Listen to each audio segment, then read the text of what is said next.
లెక్కకైతే అసెంబ్లీలో ఎవల బలగం ఎంత అన్న దాన్ని బట్టి మాట్లాడే టైం ఇస్తారు. ఈ కిత్తకు 82 గంటల 47 నిమిషాలు సభ నడిస్తే కాంగ్రెస్ వాళ్ళు మాట్లాడింది 13 గంటల 25 నిమిషాలైతే కారోళ్లకు దొరికిన టైం 16 గంటల 12 నిమిషాలు. ఆయన మమ్మల్ని మాట్లాడనియలే అని బీఆర్ఎస్ వాళ్ళు లొల్లి లొల్లి చేసిండ్రు. ఇక సీఎం రేవంత్ రెడ్డి సారు 4 గంటలు మైక్ తీసుకుంటే మంత్రులంతా కలిసి 34 గంటలు, బీజేపీకి 9 గంటలు, మజ్లిస్కు 5 గంటలు, కామ్రేడ్ సాంబన్నకు 4 గంటలు.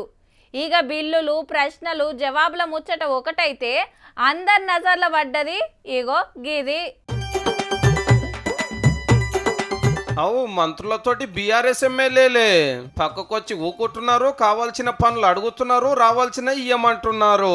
మా నియోజకవర్గంలో గా తిప్పలుంది, ఫలానా మరమ్మతి ఇయ్యాలే, గా ఫైల్ జర చూడన్నా అని మంత్రులతోటి ముచ్చట పెడుతున్నారు ముద్దుగా. ఏహే తప్పకుండా ఏదాం గా వివరాలు నాకు పంపు, ఎమ్మటి ఆఫీసర్ కి చెప్తా అని భరోసా ఇస్తున్నారట మినిస్టర్లు కూడా. బయట పొట్టు పొట్టు తిట్టుకున్నా, సభలో ఆర్పారు అరుచుకున్నా, ఎన్నో క్వశ్చన్లు వేసిన అటెంక గిట్లా కలిసిపోతున్నారు. ఏ లెక్క కా లెక్కనే కదా మరి.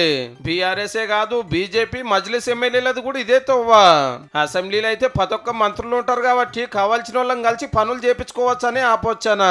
మంచిదే, కానీ పాత గవర్నమెంట్ లో ప్రతిపక్షం ఎమ్మెల్యేలు గిట్లా మంత్రుల పక్క కూకొని మాట్లాడే పరిస్థితి లేకుండే.